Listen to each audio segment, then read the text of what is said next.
Welcome back. It has been a while since I was casting, but this game is a banger, so I'm glad this is the one I'm coming back to. This is, if you were not aware, the game between Mass Valorant Pirates and M31 Andromeda. Both of these teams are fighting pretty intensely for those third and fourth place spots, but if either of them start slipping up their performance, they could end up losing one of their spots to the Rift Sharks or Meta Busters. So both of these teams are kind of a bit on edge here. They need to both make sure that they're winning every game that they possibly can.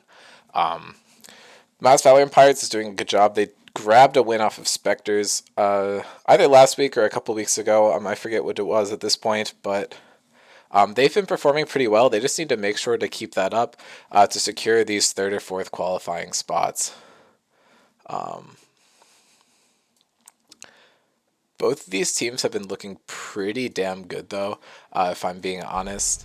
I think Cam and Adam are definitely like the standouts for Andromeda, and Heroic has been playing pretty much out of his mind.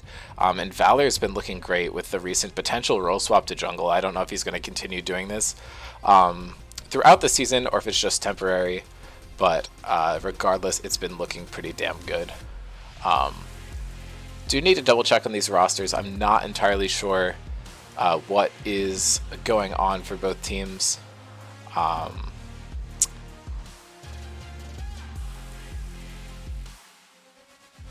going to hazard my best guess here, but I really just not entirely sure. My guess is that it's going to be Wolf subbing in for Valor, or Wolf subbing in for Will, I believe, and then Andromeda is going to be the Adam Cam, Dave, Stanley, Alana matchup we've been seeing a bunch of. I believe Andromeda's picked blue side.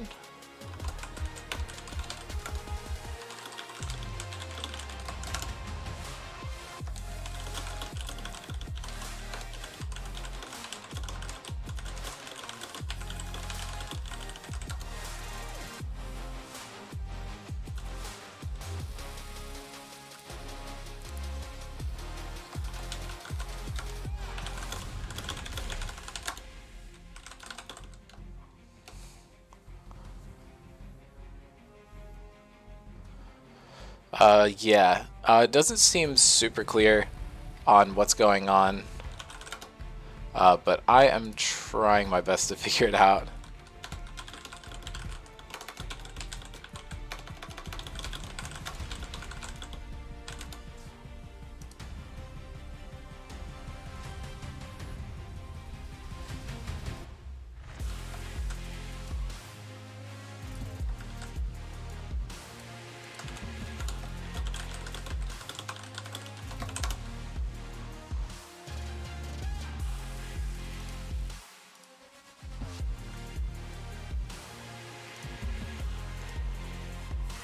Okay, yeah, Andromeda has selected blue side.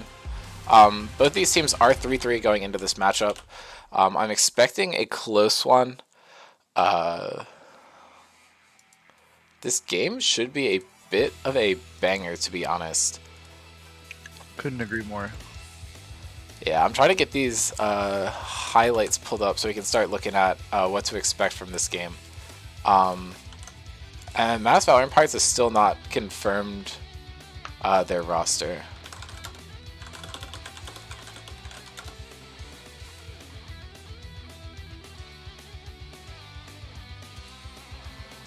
Okay, yeah, I'm going to pull these up. I will make sure I have my screen shared for you, Eric. Thank you. If I can find OBS. Okay, here we go.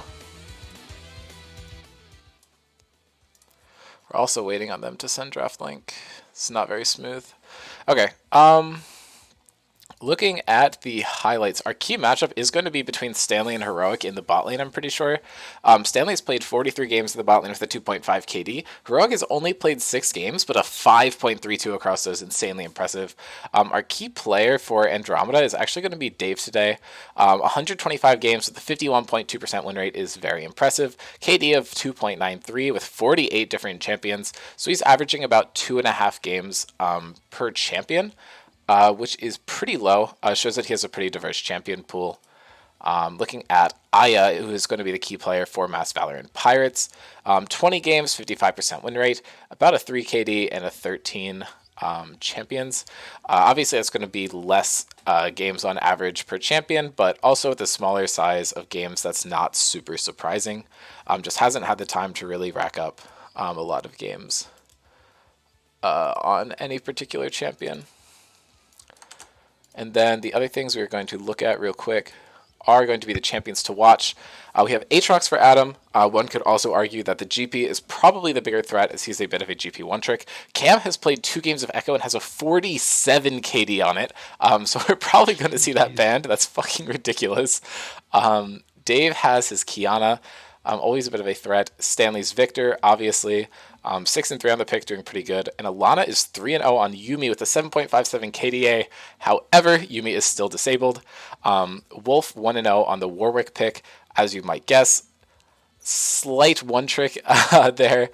Jackson 1-0 on Poppy so far. Steve has not played a lot of games, so his champion suggestion is not going to be super accurate. And Heroic and Aya have the Kaisa and Seraphine as their chosen champions, both with ridiculous stat lines, undefeated with impressive KDs. Eric, what are your thoughts going into this draft? What do you expect to see here? I'm kind of expecting. So we got blue side for Andromeda, right? I think they're gonna be looking to realistically probably get some of these one trick champs if they sneak through the draft. I think that like things I'm thinking of is Echo. While I wouldn't call Cam a one trick, the relative skill of his champion of Echo is like insanely strong, right? So I think like looking to pick up, they have a lot of essentially strong picks that they can look to first pick, but then there's also like the standard first pick stuff that you'll see, like strong junglers are always really good to first pick because jungle matchup, while it is particularly relevant, you can use your solo laners to kind of like dilute the relative weakness of the jungle matchup from first picking a really strong jungler. And I think that Valorant Pilots really should be looking to probably like shut down Cam, Cam, uh, Cam and Adam, as like I think that in the last series they probably realistically were the strongest performers. Maybe that's not true, but I think that they have a lot of really strong people on Andromeda. They need to look to shut down. So like, managing to shut down all of them at the same time is going to be extremely strong. So having a little bit of balance and like not hyper fixating on any one person on Andromeda to shut them down is going to be really important as well. Yeah, I think that makes a lot of sense. Draft should be starting any second, so I'm going to swap over just so we can catch it. It looks like the teams have not readied up yet. I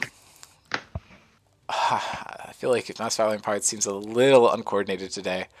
We'll see if someone kind of steps up and takes the captain role. Obviously, they are playing without Valor, if this lineup is correct, which I'm 99% sure it is. So that could put them at a little bit of disarray, just playing without potential structure that they've had before.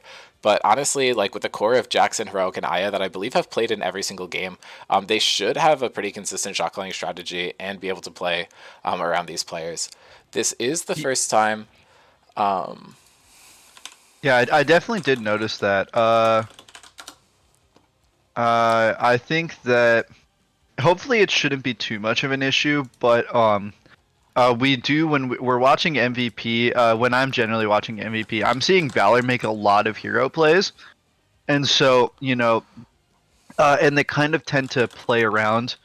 They also play around Heroic as well, but they in my general experience they tend to play around Valor. So it's gonna kind of go from a 2-person carry squad to like a 1-person carry squad, or maybe they're gonna try out something different and kind of like not really have any specific individual to really captain the draft, so to speak. Yeah, I mean, I think Heroic and Aya, from my experience playing with them, have a lot of game knowledge, so I'm not expecting there to be like a huge lack in draft skill. Oh, for sure.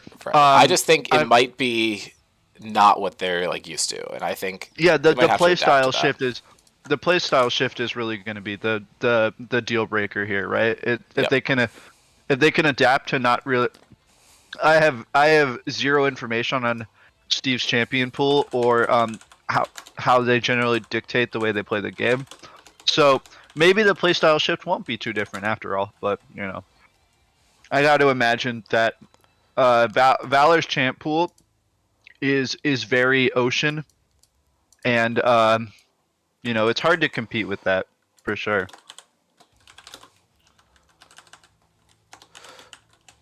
Okay. Looks like we have a bit of a miscommunication here.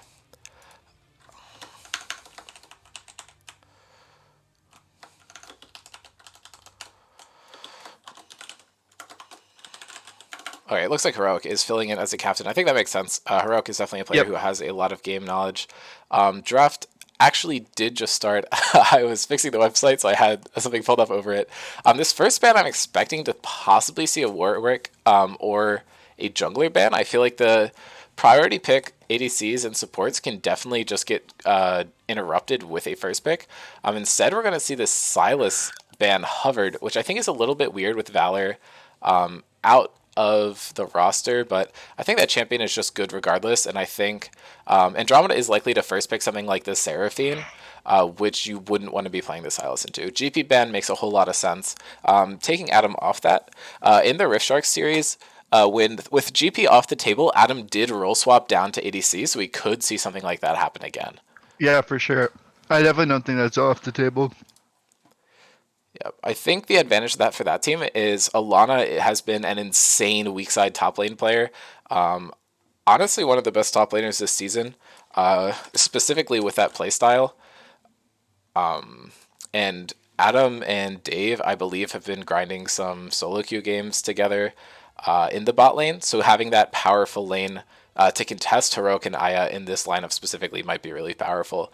Azol has been banned away. M31 has been banning that champion, even banning it against teams that I don't think would necessarily play it. So taking that away from them is a super good pick here. The Annie ban is hovered. I'm not sure who on that team would necessarily play it, but we do see it get locked in anyway. The Camille ban is I got likely to for imagine Heroic. that the flex is really strong, like from the champ. I think support. I think she's still one of the better supports in the game, and she's obviously no slouch in mid lane. I agree. I don't think it's necessarily like the strongest ban in the world, but I think banning flex champs is honestly not necessarily a bad strategy because even if they get maybe more powerful champs in select roles, they have a more linear strategy of how draft's going to go, and so they can adapt around it a little better. Yeah, I'm wondering if we'll see the Rakan there. We actually don't. What you can do here is grab the Rakan and then pick the Jinx R3 because the Jinx isn't going to be contested because you already have an 80 carry locked in for Andromeda. But Xayah and Jarvan both locked in, very powerful champions in the meta right now. Jackson has played Jarvan before. That game was a bit of a whoops, but it wasn't necessarily champion-specific things. I just think he was having an off game. So I'm excited to see another Jarvan game from him and see if he can redeem himself on that.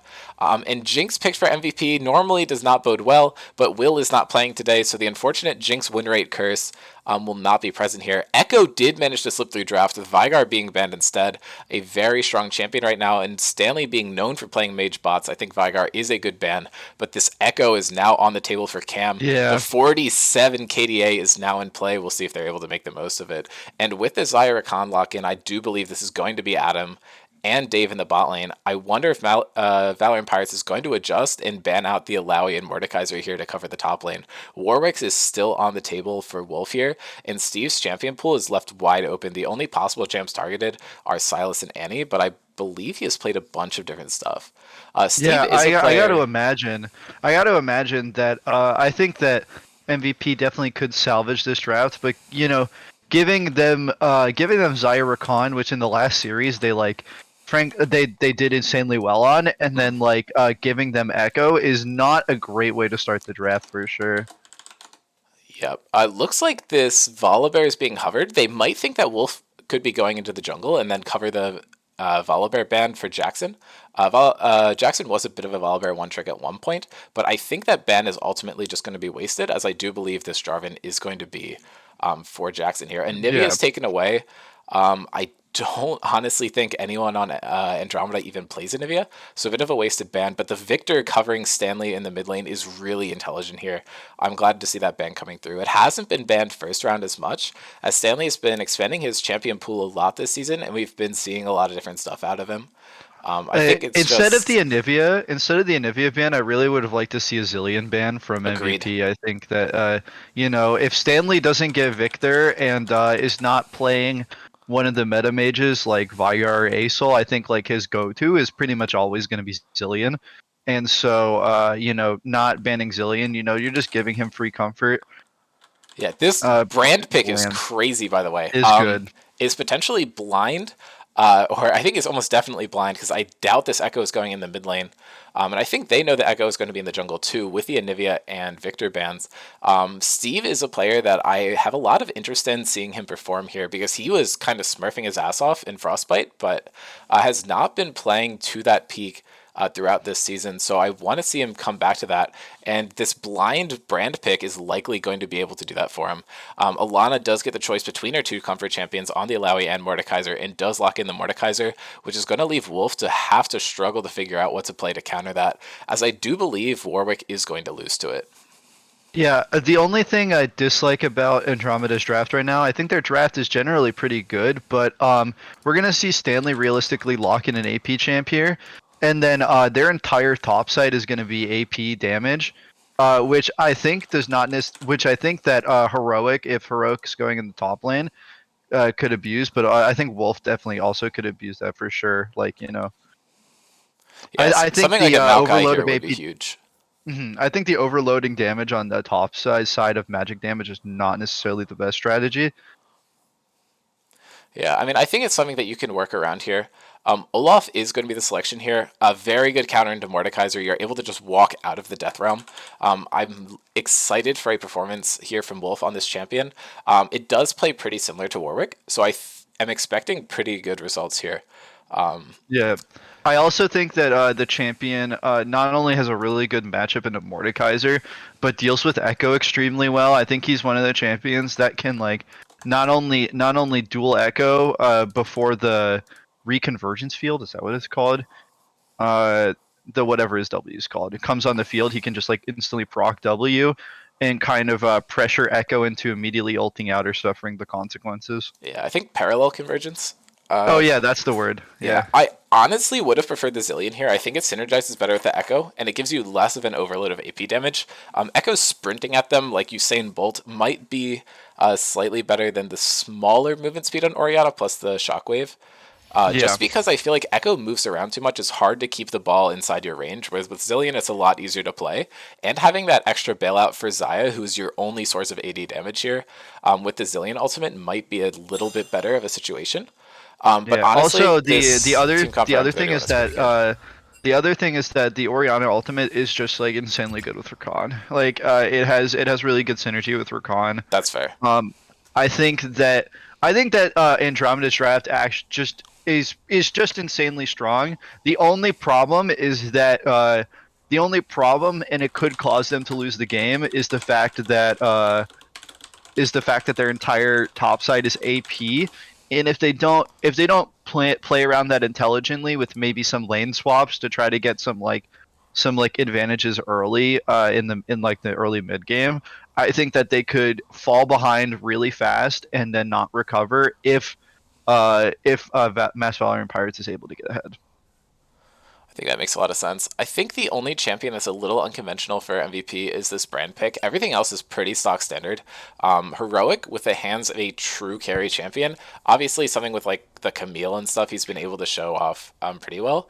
But if he plays a good game of Jinx, especially with Aya, these two have a lot of synergy together from just playing a lot of games with each other. I think we Yeah. could see a very impressive performance here, and it'll be interesting to see how they match up into this Andromeda bot lane that we saw perform pretty well in the past.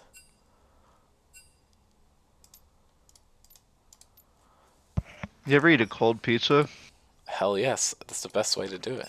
Yeah, I'm eating cold pizza right Okay. now. Um, let's look at some of these other records. Let's skip these two for now. These champion matchups. Mordekaiser versus Olaf is 1-1, but the Mordekaiser KD is 0.64 and Olaf is 3.33, so I think this is a very solid matchup, both statistically and in this server specifically. Echo versus Jarvan we haven't seen played before, which is a little more surprising than Orianna and Brand not being played before.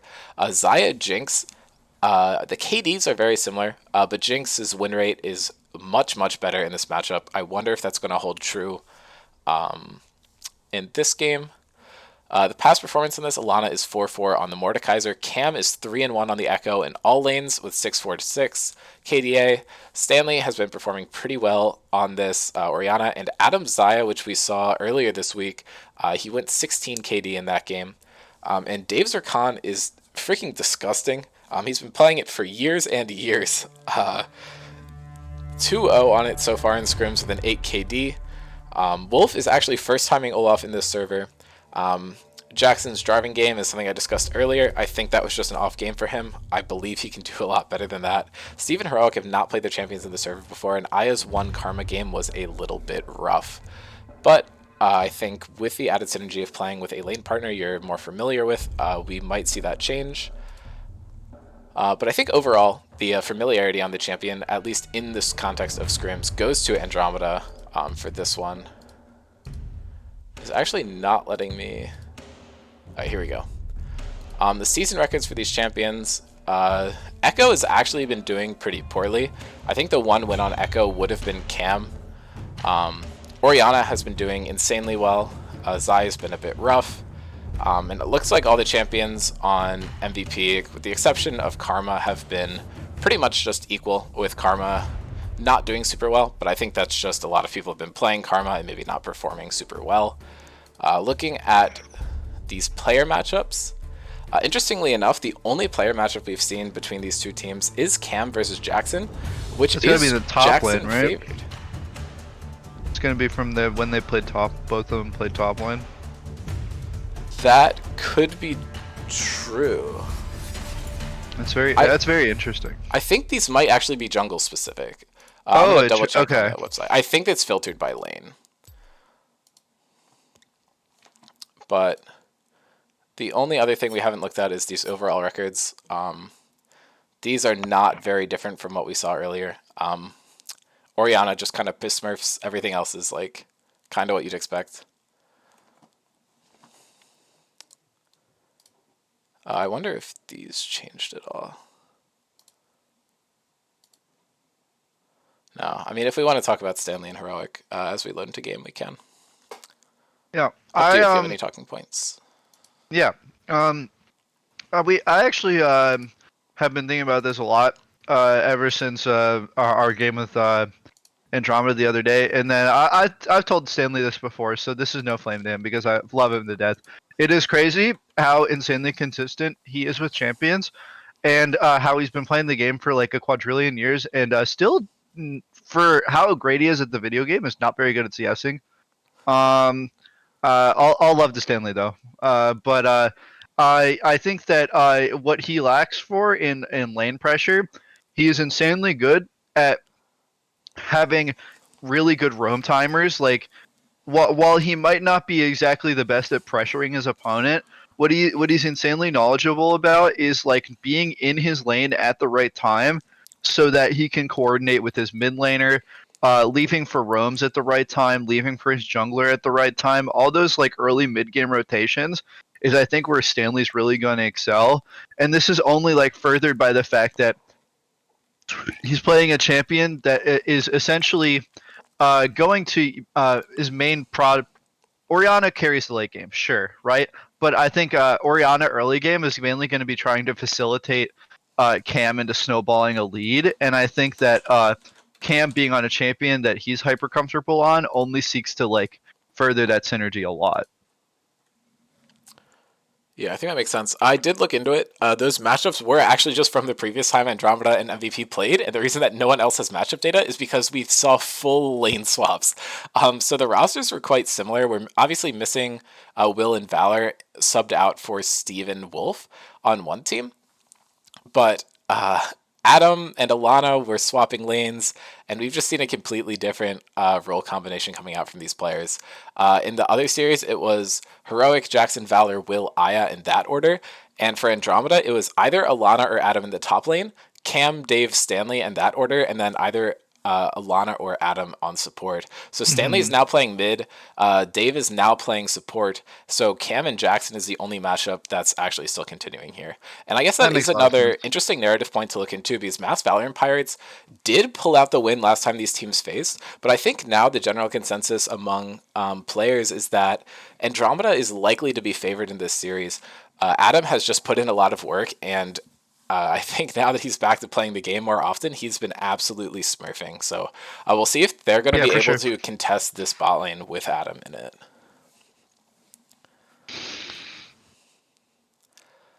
As we load into game, the one thing I note on summoner spells that's interesting is Olaf took Flash Teleport. No ghost to be found. Show me the gun. I can't see the screen. I'm getting there. Okay. Yeah, I was No just ghost? loading screen. Right, that's what I thought was interesting. Okay, tapping in, tapping out, tapping in, tapping out. There we go. Cool, easy. Wow, TP Flash. This guy is not an Olaf one trick for sure. I mean, he could have some tech that we don't know about. That for sure. I just I you think know. Echo and Rakan have enough mobility over walls that I think it makes some sense. I think the thing I'm thinking about is that you know, maybe it is decent anti-Mordekaiser tech. I think that while I think it realistically Ghost is probably just better because like you can if you're able to just run so fast in tandem with your R and your ultimate, you can just like not ever really get hit by Mordekaiser's spells. Mhm. I think like being able to like instantaneously one time get around a Mordekaiser spell to make a crucial play, I think it can be really strong. Yeah, I think the angle could just be if you're playing into champions that are pretty mobile and can cross walls, Ghost loses some value because you can't chase Yeah, them. for sure. And with Echo and Rakan, that might be the angle. Could also just be that he's more comfortable with Flash, so that's what he's going for.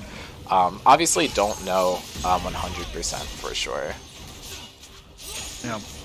Echo's starting red, I guess makes sense. I'm surprised to see that Jackson is starting Raptor. Oh no, Jackson's in the top lane.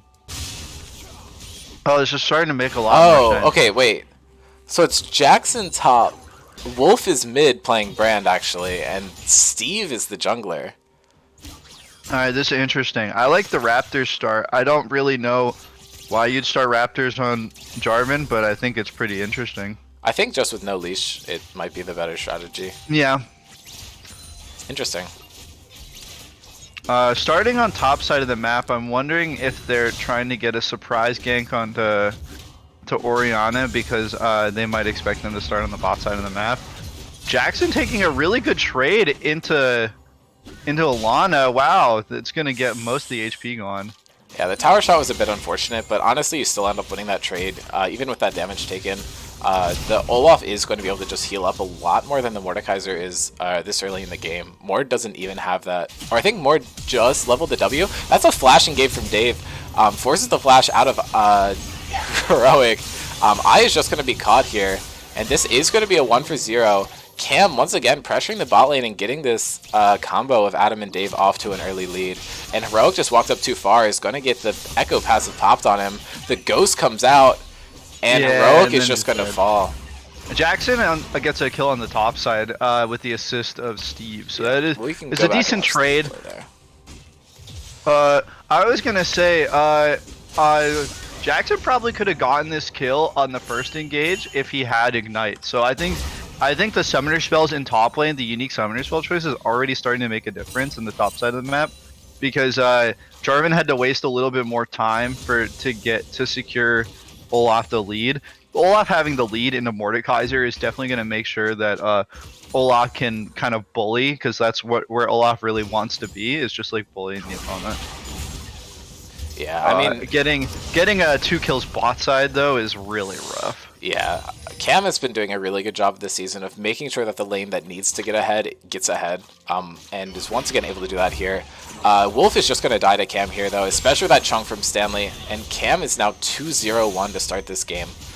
I think what a lot of teams struggle to do into Andromeda, which, given how well Adam and Dave have started to play recently, it might not really matter if you're able to do it, but being able to actually get a lead into the perceived weaker top lane of Alana has been really difficult for a lot of people to do. So Jackson actually getting a kill to start off the game is a potential change to that.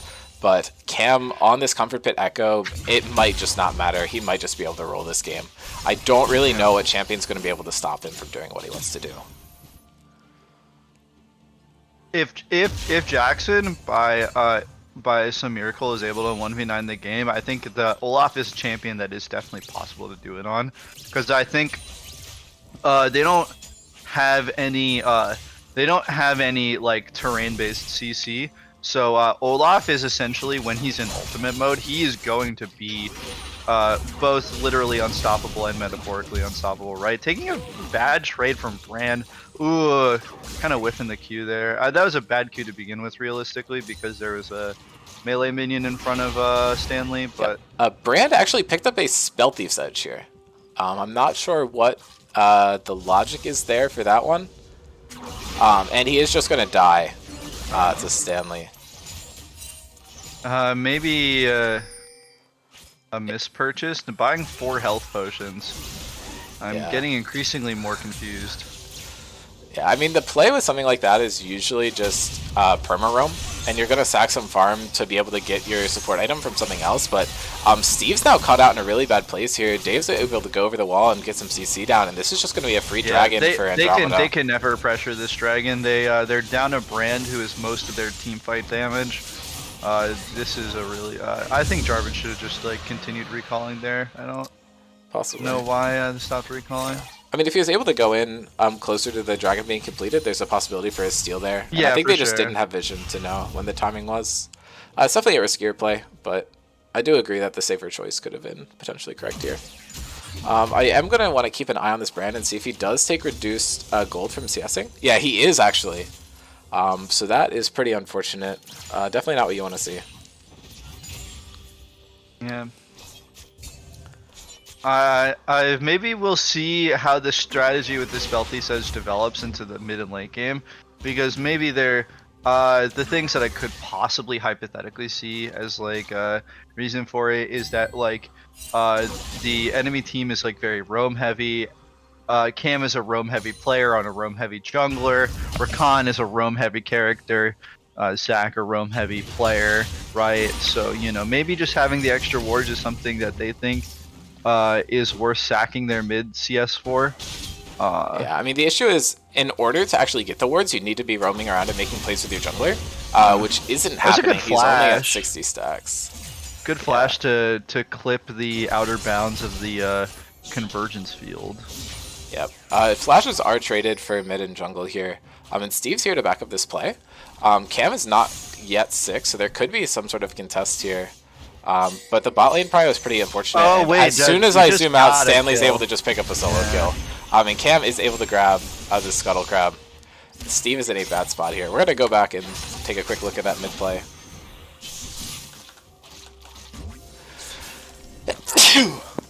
Sorry. You.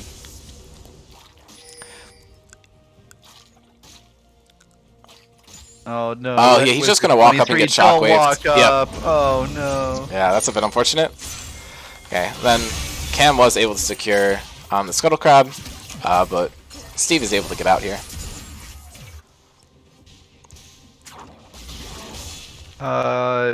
This is Wolf. Okay, good engage from engage. Dave here. Aya's gonna fall down low, but almost lives. Is he gonna die? Adam's just gonna be able to pick it up. Oh, nice.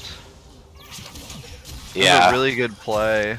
This Rakan, I think, is a must ban with this Adam-Dave bot lane on the table. Dave is just so good at this champion. The tower aggro juggle was just so nuts there. Yeah. Who's their jungler again? Is Steve? Not Jackson. Steve. Steve is the jungler. Yep.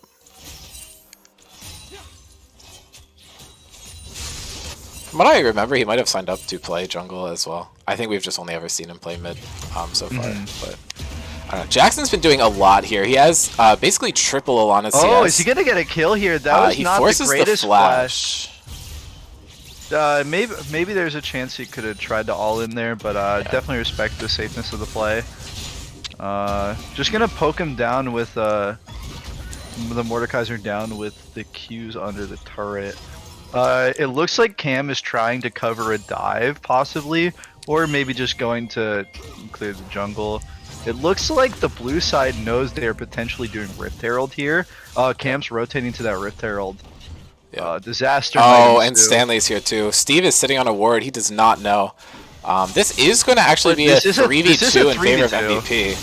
The Olaf ulti comes out, but he's just going to die to Orianna, I believe. Stanley flashes into the wall, but the axe misses. Oh my god. The Brand ulti comes down, but great ult from Cam. Is able to pick up 1, is able to pick up 2. The Darkseal's up to 4 stacks, and Steve is trying his best to get out. He actually was able to pick up the Rift Herald. Yeah. So at least it's some consolidation. Good dodge. Yeah, that was like a call an ambulance, but not for me moment from Cam there. He got trapped in a little circle, but actually Jarvan was trapped in there with Echo. I think the play from Steve there, honestly, could have been really good. I think trapping the Echo in there and then immediately queuing out when they're Cam is going to use the E to check the bush preemptively and then like try to auto attack immediately into the bush with the A click. So using the ultimate and then getting out would have been really strong, but he decided to just try to go for the all-in inside. Oh, and another shockwave. Is this just going to be another dead wet Wizard 23? Unfortunately, it is not. Wolf is able to get out here. Still does have the Spell Thief's Edge. I believe he's farming well enough to still have reduced. The CS in this game overall is actually like not doing that hot with the exception of Adam, but another huge engage for Dave's able to pick up 1 kill. Are they able to pick up both? And Dave is tanking the tower aggro. They juggled this perfectly. Oh, and neither of them fall. And Adam's able to pick up a kill. The Zodiac comes out to save the life there. And Jackson actually does fall. Cam's able to pick something up good, but Steve should be able to just get both of these. 1 falls down to tower, giving the kill over to Aya. The Jinx rocket goes sideways. This might be an execute. Oh, the flash Q does not pick it up. So close. Yeah, I do want to go back and watch this play by Cam in the top side. They're able to get the stun under tower. Olaf does not have ultimate available, and Alana's here to just finish this off. I believe no Mordekaiser ulti is going to be needed here. It's not up anyway, and Cam is able to just pick up the kill. Cam's had 8 stacks on Darkseal.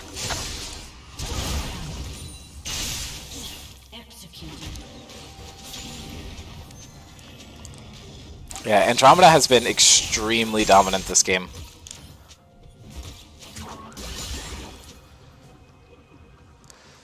And I feel like Stanley has just been basically trapped in mid lane all game too. Maybe not trapped, but hasn't been roaming as much as he normally does. So I think once he's unleashed upon the map in the later stages of the game, we're going to see some disgusting stuff. Both the Echo and Orianna being fed. This is a very correct play from Stanley, though. I think Stanley probably naturally gravitates towards like making these like mid-game plays. But like I think when you see your opponent make a really odd build choice in the middle of the map, it's going to be a 3v2 Steve goes in, is able to attack Adam, and they do get the kill picked up. Here. And Dave's going to die as well. Both of those go to the Jarvan, though. I would have liked to see one of them go to the Jinx, but probably not trying to risk any emergency scenarios. Cam's going to walk up to the going bush. To pick up Aya. No. Cam might get another one. The Darkseal stacks are huge here. Cam's going to be able to pick up 2, almost assuredly, and does not go for the triplet. Instead, decides to take care of the Rift Herald and lets Heroic walk out free. Cam is now fully stacked Darkseal. Jeez. Yeah, I would, like I was saying, I think Stanley is making the correct choice here and not roaming as much because of the spell thieves from the brand.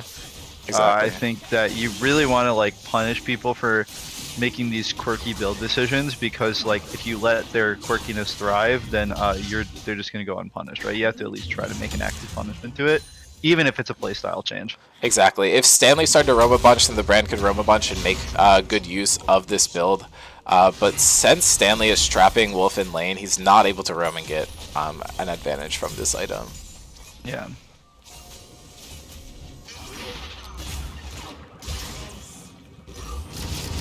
And just like that, the lead from Jackson, while it is still there, this plated steel caps is going to nullify a lot of the lead, and I think that Alana has realistically made it out of laning phase pretty intact, and is going to be able to coast to the late game.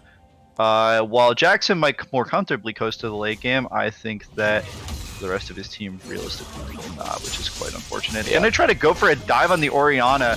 I don't know if you have enough damage here. Whiffs the ultimate. It's a really good dodge on the shockwave.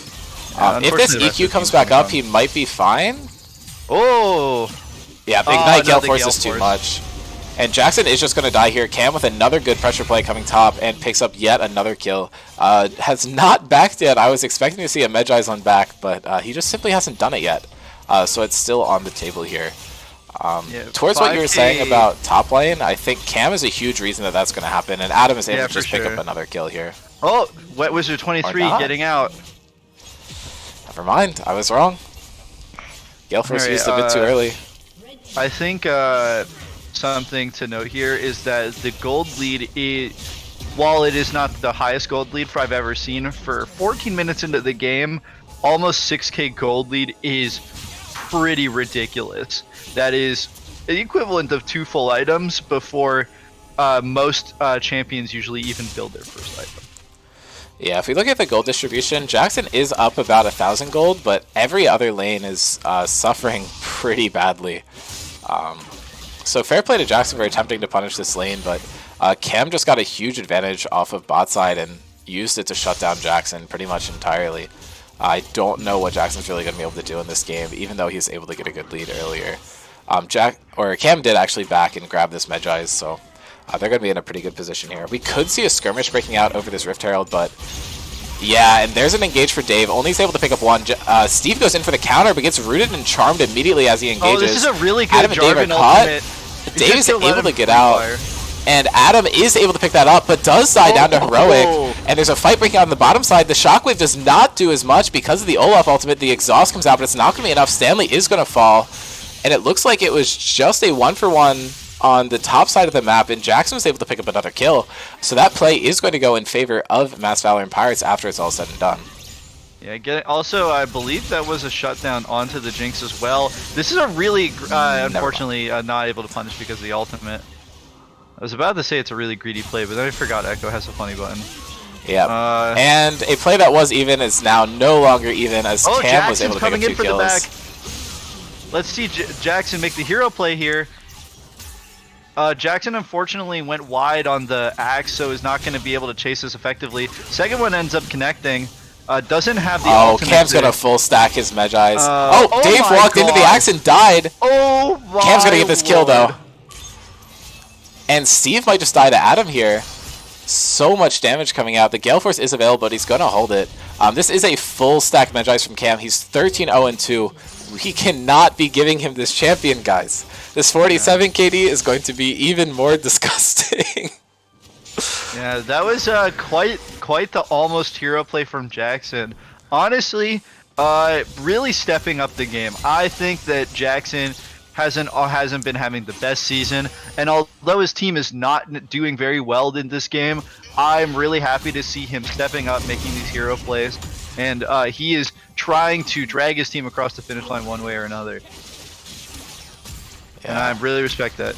Heroic was able to pick up 1 kill there, but that's really not the amount of resources you want to see from the Jinx. Australia's popped. They're trying to do something here, I guess. I think that was a really wishful thinking on the Shirelia's pop there. I think getting something there is pretty unrealistic, but is this going to be a 1v1? Yeah, Mordekaiser ulti does come out. The brand passive is popped. They're at pretty even footing here. It looks like it's going to be a forced disengage. The ulti did come out, but I think the ulti got trapped in the Shadow Realm? Is that even a thing that can happen? I think the ulti did get trapped in the Shadow Realm. And Cam's just able to pop Jackson. Yeah, this game is just a bit over. I don't know if anyone can even remotely contest the Echo. The only chance of really taking him out is something like what just happened, where he got low after getting 4 kills. Dave sets up the play here. Echo's able to pick up another one. Steve falls down low, and I believe Cam is going to be able to pick up yet another kill here. Hops in, double kill for the Echo. He is 16-0-2.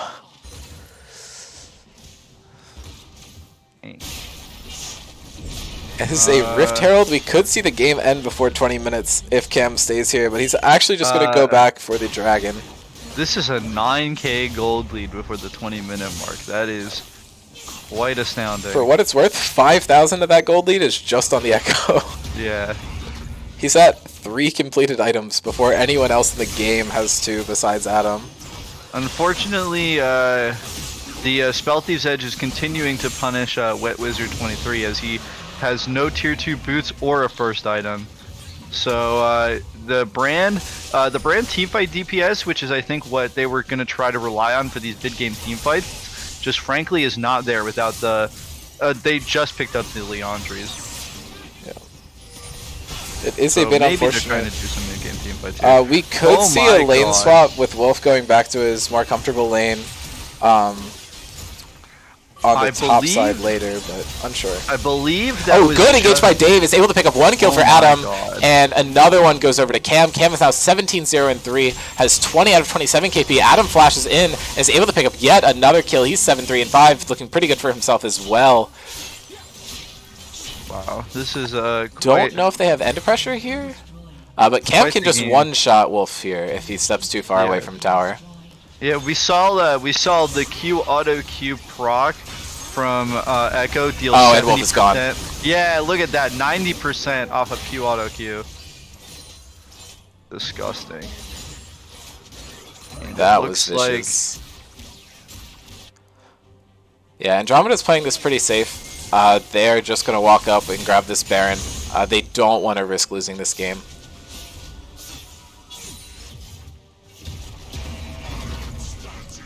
I think Alana should be able to just 1v1 this Jinx too if Heroic does try and contest her. The W damage comes out and the ulti. She's falling down low. And yeah, I think as a Mordekaiser you just need to walk in here and fight early, but Cam's able to just pick up a kill, and Heroic is actually able to pick up a second kill this game. I really gotta respect the fact that they're playing this game out. I think, you know, it is a sign to at least their mental fortitude that, like, I think this is. I would not blame any team in this position for calling for a surrender. They have an 11k gold. They have a 10k gold lead at the 20-minute mark. But the fact that they're still playing it out means that they still got strong mental. So hopefully we can definitely see some adaptations game 2. However, I think it is not unsafe to call this one a little early. But I would like to see a comeback. I'm always down for a comeback. Yeah, hard to agree there. Yeah, Jackson unfortunately was caught without ult there on that topside fight, so this shockwave from Orianna actually does something. That fight we saw earlier didn't do anything at all, just a little bit of damage. Heroic is trying to get farmed up here, does have the most CS in the game, trying his best to come back from this play, or come back from this game state that he's in right now, and make some plays. That's what I was trying to say. Jackson, I think, has kind of just gotten outscaled. He's in a pretty rough spot here. I don't know what anyone else on this team can really do. When you're playing these carry top laners, you kind of want to... Maybe you see a few ganks from the enemy jungler, but you want to kind of be able to not team fight for as long as possible. And the open mid lane has really just forced Jackson to kind of be participating in these team fights now because there's a risk of losing the game. Jarvan's on the flank here, maybe trying to be able to do something. I would like to see them catch out the Orianna or the Rakan here because the Xayah and the Echo have essentially the easy escape buttons, each of them. So I really would like to see an engage onto one of these two people. Yeah, and Dave with another huge engage is able to pick up a kill for himself this time, is able to just get right back out. Steve goes in, is able to trap all 5 of them, I believe, into the Cataclysm, but is just going to fall immediately after. 2 kills for Heroic, making plays happen. Cam has to ult out, and this is Jackson versus Alana in the Shadow Realm, but Alana's able to pick up the kill, and Aya does fall. That's a triple kill for Echo. 21-0-4 is going to be the end of the game, I think, unless these minions are not enough to end the game. Cam is No, they doing definitely injured. huge damage to these structures. This Gnasher's Tooth build with the completed Death Cap and full stack Medjai's with the Proto Pelt at 22 minutes. Holy. I don't think we even need to discuss who the MVP is this game. Yeah, It is for Cam, sure. hands down. This is an insane performance. He went from 47 KD to what I believe is going to be 72 KDA. Yeah. That's That ridiculous. it's gonna scale a little bit differently, but I'm pretty I sure think you're he's only pretty died close. once on the pick, though. Oh yeah, that makes I would assume, because math checks out. in 2 games, if you have more than 47 KP, that's like ridiculous. I don't know. That's crazy. That's nuts.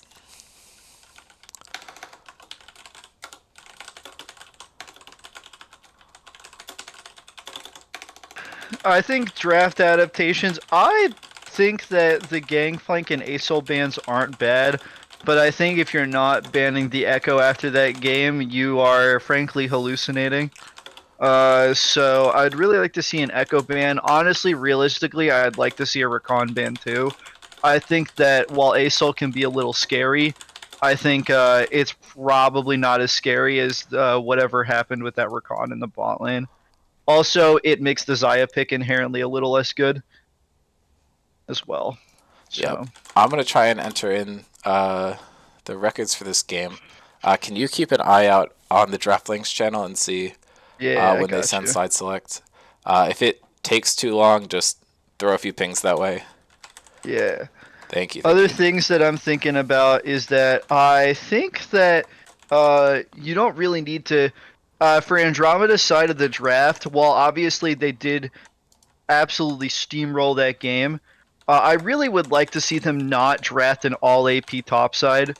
I think that Jackson did get ahead in the early game, and however, the other two lanes just like kind of got morbed on, for lack of a better phrase, and they kind of steamrolled the game from there. If the game was a little bit slower pace because the other two lanes didn't get far behind super early, they were already getting slightly punished for being able to buy Merc treads super easily. Because not only did they have triple AP topside, but like a lot of their damage relies on their CC and their lockdown potential with the Mordekaiser E, the Echo W, and like the Oriana everything. Yeah. So I really would like to see that adaptation from Andromeda, but otherwise, I think that adaptation is realistically going to be made for them because Echo should be banned, and I think Cam could just transition into playing like an AD jungler. But those are the adaptations I'd like to see from both teams. Yeah, I want to see Rakan banned, and I want to Yeah, see for sure. Echo banned. Neither of those Uh, two. Just going to take a quick peek at the most recent draft just to verify what was banned.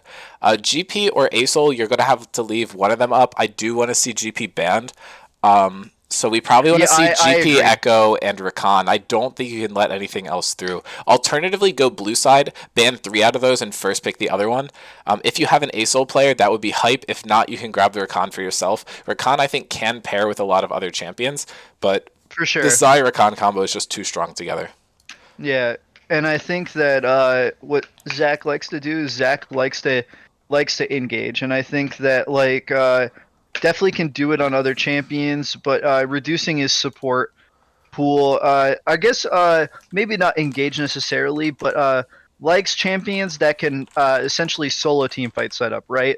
Like champions like Seraphine can also essentially dictate a team fight by themselves with enhanced W proc, with the ultimate, with the enhanced E. It looks like Yeah, I got it. heroic. It looks like heroics picking blue side for their draft. Also realistically a good choice. I think being able, maybe what they could do is if they are really scared of the ASOL, they can just pick it and force the enemy team to ban it. Yep. Don't think that's bad at all. Yeah, I mean, I think one of those champions they can pick, one of the four. I know champion pool is definitely an issue. The other thing I do want to see from this team is swap to Wolf top, Jackson jungle, Steve mid, please. I think it's kind of clear that Wolf is not familiar on this mid lane pick. I can verify by what roles he signed up for. But just a quick search. Yeah, he signed up for top and jungle, so I was really surprised to see him come down for the mid lane. Steve said jungle fill, but Jackson I know is mid fill, so we could see Jackson go mid, Wolf go top, and Steve go into the jungle is another possibility. But Yeah, for sure. I don't know. I think we just want Wolf on a role where he's comfortable. It felt like they tried to put Jackson top with the Olaf to try and counter the Mordekaiser. When realistically, what you could do is just ban Mordekaiser Alawi and then try to give Wolf something he's comfortable on, because having the comfort pick of this Warwick into something that it doesn't hard lose into would honestly just be good enough. But it's a lot harder to do that now that you're not going to be on red side, so you're not going to have that ultimate counter pick going Yeah. for you. That's another thing I'd like to see adapted from the MVP draft. Also, is that while Stanley, whilst I think Stanley, when he's on a champion, he's slightly uncomfortable on, um, is not necessarily going to be able to like make those roaming mid game plays as well. I think that Stanley has a lot of champions he can play. What's going to force him onto his uncomfortable picks is not banning him out, because they focused 1, 2, 3, 4 bans on the mid lane and still got Orianna, right? So Yep. I think instead of realistically trying to ban out Stanley to get a Stanley onto something that's uncomfortable on, you need to target the way the team is trying to draft more holistic comps, and then force Stanley onto a more uncomfortable champion that way.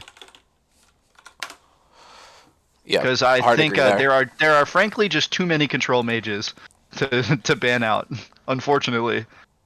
Yep. I wonder if my Also, I think the Anivia ban wasn't great. I think, but we talked about that. Yeah, I actually did log the game, but it didn't get updated on our assets, so we're not going to be seeing anything super different here. I just got to get this new draft link copied down so we could view that instead. This is still last game's draft, but yeah, we want to see the adaptation of some better bans, and draft already started a bit earlier than I thought it was going to be. But Zaya is actually banned instead of Rakan, which I think is kind of interesting. Stanley, if you're listening, play Santa mid. That's my call. I think Santa mid's goaded. Anyway, Real. thank you. So they are picking Warwick for Wolf, which thank you. This is exactly what we wanted to see here. The GP is available, so we could see Adam go back to top lane. Could be kind of interesting. We'll have to see how the rest of this draft goes. They might just be fine with this Warwick into GP matchup, which if they're fine with it, they should have just done this in the first game. I'm not going to lie. Feel like putting Yeah, I someone don't on an know off why- roll is not the strategy usually. I really would have liked to see Warwick. I also got is the Warwick matchup into Mordekaiser that bad? I believe Mordekaiser is actually favored for Warwick. Gangplank is actually his second worst matchup, though. Okay. Teemo's pretty bad. I feel like that's the conventional one that we usually see. Yeah. GP is his second worst, and the only thing worse for him is Cho'Gath. Because you're able to buffer your Q to interrupt Warwick ultimate, which is kind of funny. No. That's a really goofy ass interaction. Zeri Lulu. Oh no. Yeah, so I think we are actually just going to What see a Alana stay top, disaster. and I'm believing this is going to be Adam and Dave in the bot lane still. This just looks like the style that we're going to see from them. It could be Stanley and Dave bot lane, but I don't know where that would put Alana. We could also see Alana's Lulu, so I think there's a lot of potential here still, actually. I may have been trolling a little bit, but I am just going to go ahead and update this. I think it's funny that he doesn't want the GP into this matchup because he could for sure just carry it. And it looks like MVP is going to put a rollover, MVP is just not going to pick a champion here. So I'm going to ping Heroic and ask him what that is.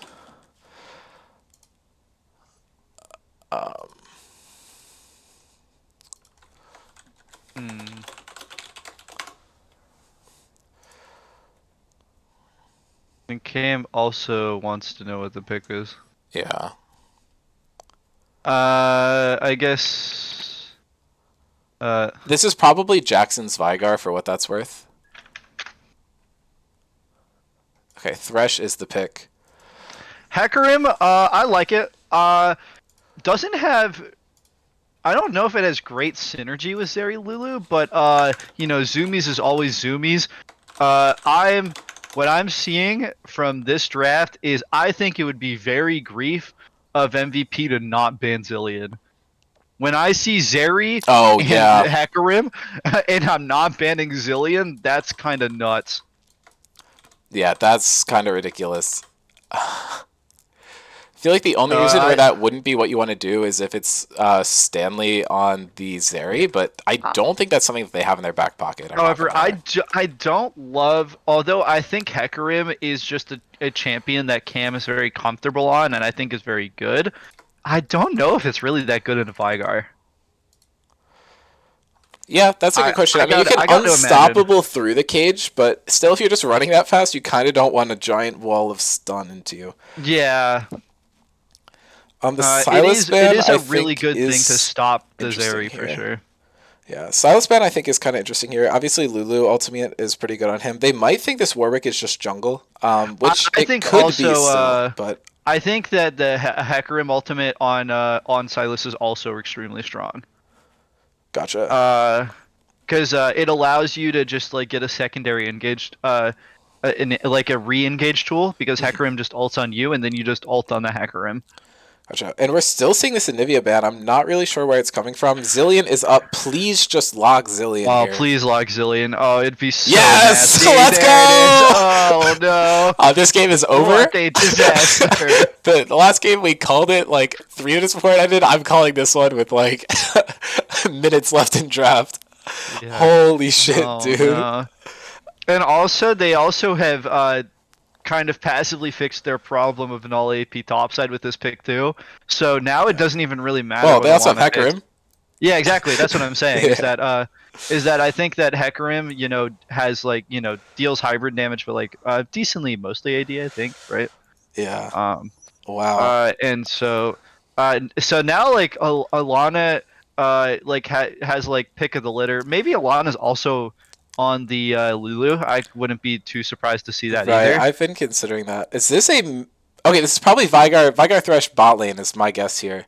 And Yeah. then Malzahar is going to be the mid lane pick, I believe, for Steve, and then this might be Jackson's Vi.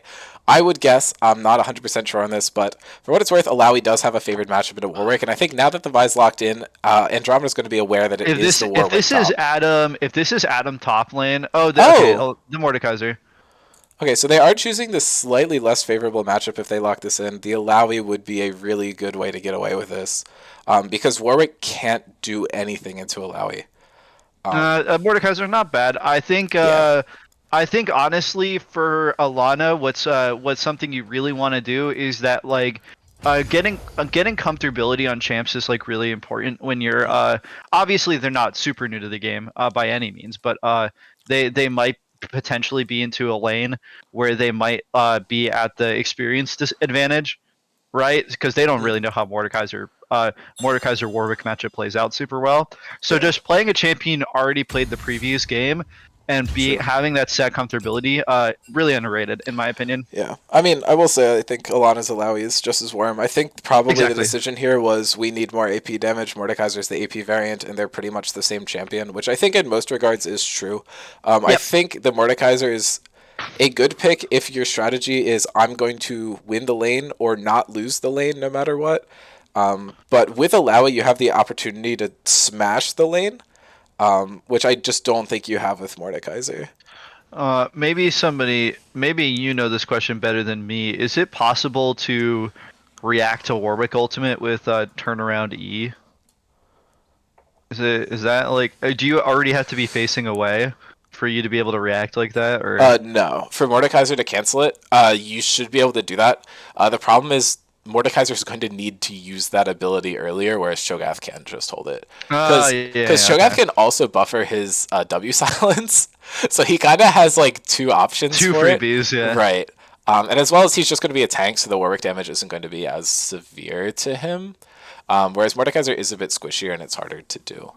Yeah. Um, The only other thing is that I think that I don't really know what the lane game plan of Warwick top really is. it's just Um, destroy them before like in yeah. like the first few minutes of the game, and if you don't, you're not really doing that much. So I think what this pick could be doing, although I think that again, I think in general that Andromeda just has the way better draft this game. I think what this could do from a gameplay perspective is it could kind of force Cam to play around more topside than he normally has to, because you cannot let the Warwick get ahead, right? True. You just although I think Alana could try to just play safe and try to delay the onslaught. I think it would make sense for Cam to kind of be up there hovering a little bit, which might force the bot lane to not get as many ganks as they normally like. I also don't really know how you gank a Vigar Thresh, or obviously you can, but pre-6 it's going to be really hard. Yeah, without the Hecarim ulti, you're not really going to have an easy window in there. It's going to be kind of rough. I am just going to pull this up and we can look at some of these more interesting interactions. The records are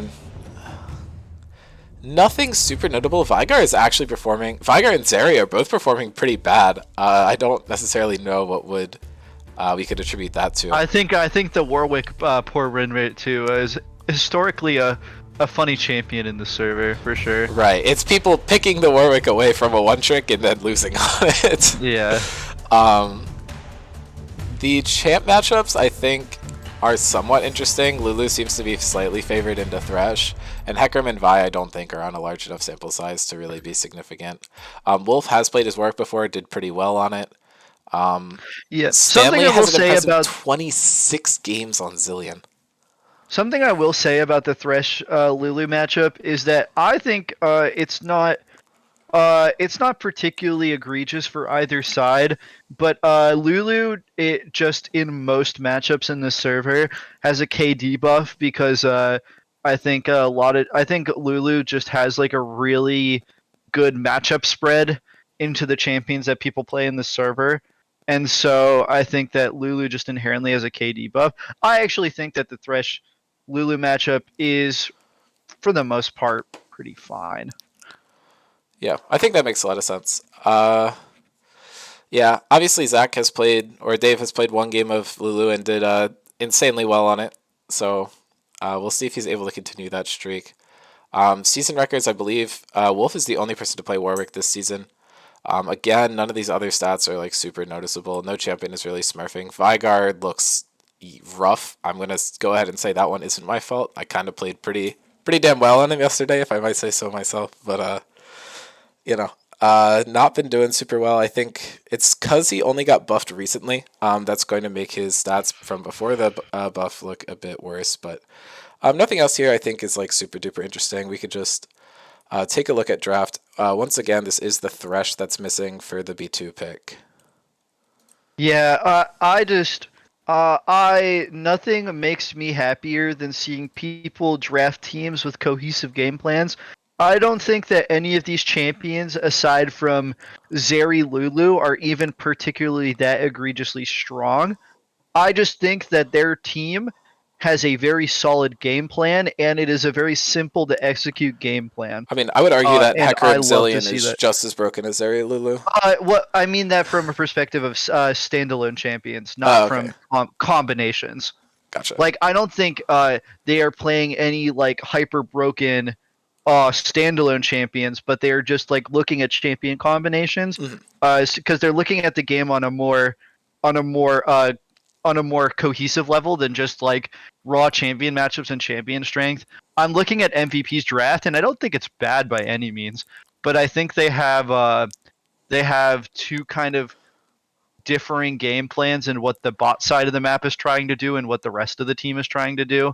Because I think that Vigar Thresh kind of wants to play a keep away game plan, and Thresh can engage as well, but Vigar definitely like wants to be playing keep away a little bit, unless they're taking Predator and trying to like rush engage an ult. And I think that Warwick Vi has like a very different game plan than that. So I think that navigating these mid-game team fights is going to be significantly harder for MVP than it is going to be for Andromeda. Yeah, I mean, I actually have a completely different perspective on the MVP comp. It looks like they realized that last game they were dealing with two very powerful like carry players, and they drafted 3 champions with a suppression ultimate and 1 champion with a absolute obliteration one-shot ultimate. So they're kind of going for a full pick comp. And normally when you have a lot of ultimates like this, you want to just use them all on one target. But I believe these champions actually have enough. You have the double cage Thresh Vigar bot lane. I think you'll be able to use your lockdown to pick off both carries from the team. I think the question in this game is going to really come down to, after you blow all those ultimates and abilities, are you still going to have enough left in the tank to take out the other 3 champions on the map? Because realistically, like it's gonna be hard for them to execute that if they're gonna. The only person that's gonna be easy to blow your entire metaphorical load on is the Hecarim, because he's the one engaging, right? He's like the focal point of this team comp, and so it's gonna be significantly harder to kill him, period, because he's gonna be the tanky one, and assumingly gonna probably get a Lulu ultimate somewhere in that team fight. And B is going to have possibly a zillion revive. Right. That is the tough spot. So your 2 champions that you're going to be able to pick out with these ultimates might really just be one champion twice.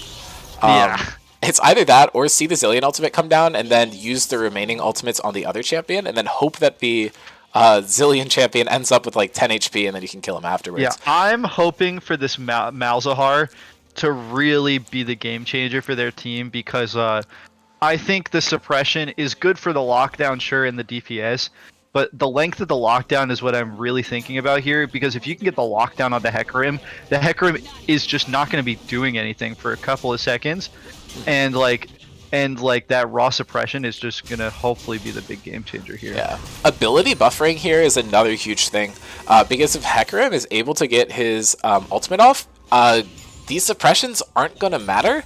And Zeri, I believe with both Vi and Malzahar, if you use your E into a wall, you either carry Vi all the way into your team. I'm not sure how the Malzahar interaction works though, but if you're able to keep going through the wall, then both those abilities are going to be really hard to time correctly.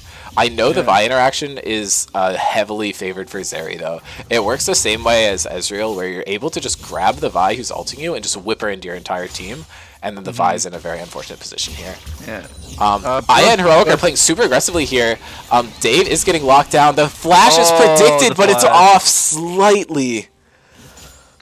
I really like to see the trades happening from all of the laners on MVP. I think it's pretty easy to get your mentality crushed after that game 1, and I think it's really cool to see that they're all still, you know. It's not like they're tilt fighting, right? They're fighting with some controlled aggression. This trade is... Wolf is... don't all in a lot. It has the barrier... Oh, the tower shot! If he was able to get one more auto... I think if he flash autoed, he wins that. Yeah. That's so unfortunate. Malzahar also having to waste both of his pots really early in the lane. That's not a great sign either. And also has, like, no mana. So it looks like both of the solo lanes from MVP not having the greatest start to this game. Yeah, I mean, hopefully Aya and Heroic have something cooking up. I believe Steve must have walked over that red ward that we see in that bush to spot this out. But now Cam could be looking for a gank. He knows that there's vision, so he might just have to go the long way around. But safer play is obviously just pick up the Scuttle Crab and don't go for anything bot lane. But a mid lane gank could be on the table. Going to be harder with the spell shield, but it looks like he's just going to go for an invade here. I think he's just taking a little gander, trying to see if they started bot side or not. Oh no, this is the play. Oh, the long way. Yeah. Through the triangle. Oh, they're spotting this out. They know this is coming. They're already playing a little back. Maybe Adam and Zach could have done a little more to try to manipulate the wave there, but you know, with those long-term plays, it sometimes can be pretty hard to plan those things Except Jackson's now dead, so I don't think it matters that much. Yeah. He does have the flash, so he might be able to survive, but the stun comes out from Zillion. No. Really well played by Stanley. The flash comes out now, but here's the ghost. And the ignite comes out from Stanley to make sure the kill goes down. That's 3 summoners burned for Zillion. 1. Ignite on Zillion, honestly, it was genuinely surprised that was the summoner spell of choice, but honestly, after the lane domination I saw game, not necessarily a bad thing to do. Yeah, that's exactly what I was thinking. They might not have anticipated the players swapping lanes here. Steve should be able to pick up this kill with a flash. Is able to hit the 3-hit passive. One more punch does it. And there we Yeah, go. Is able to get a kill onto Cam. This early game is not going to be as one-sided, but Steve is so far behind on farm. Yeah, I think it spent way too much time probably going for that lane gank. I think that because we can see that oh, there's going to be a gank onto this top side of the map. This could be the play. It's level 5. Mordekaiser really doesn't have ulti yet. Oh, flash is down. Yep.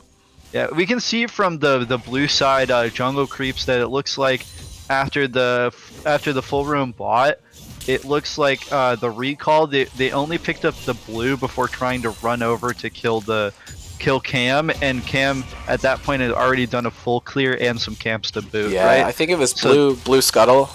Yeah, but you're still at 20 to Cam's 42. It's pretty rough. Steve is now slightly starting to come back, but this Hecarim is just going to be so strong. He's going to hit that level 6 first, and with Hecarim and Vi, that power spike is really important for both of them to be able to do what they want to do here. Wolf's in a bad spot. He's down the level. Alana has ultimate, and Cam's going to finish this off if Alana doesn't get it herself, and I think she's going to. The barrier comes out, just try and survive, and just gives a kill over to Cam instead. You are cringe stealing that kill from your top laner. True, a true colonizer. And Sag. Hecarim players are all the same. Mason, fuck you. Oh, wait. Anyway, honestly, this lane is a lot less action intensive than I was expecting from the Thresh. I think that, you know, Veigar probably doesn't have a lot of pressure, but I was expecting maybe to see a little bit more aggro gameplay than I saw from the level 2. I think their level 2 baited me into... Oh, here we go. Here's the play. Forces out the flash and the ghost, but Davis is going to not be able to survive. The hook hits! Is crazy here. Does not have the E to follow up. I think the flay was already used. And Cam's here, so this play could be a little bit rough. Dave is falling down. Veigar is able to pick up the kill. It's a kill for Heroic. Things are going well for them. Yeah. And they're able to pick up a kill. I initially thought that the diversion and pressure was going to cost them both a kill, but it looks like it ended up not really mattering too much because the Veigar, this Vi damage for being down in CS is pretty strong with just the Caulfield's Warhammer. Yeah, I mean base damage on Vi is pretty good.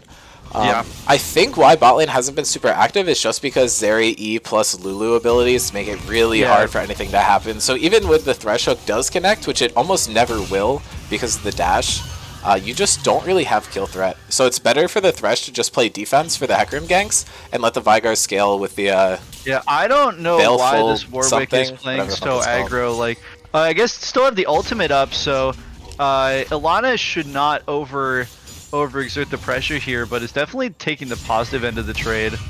Yeah, and Cam's here, so Wolf is going to need to hold for an ultimate out.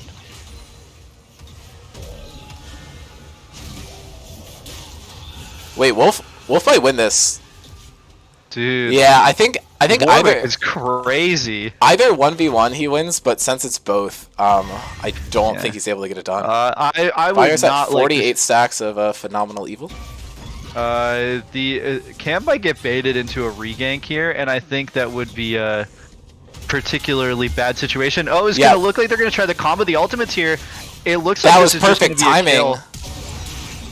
Nice.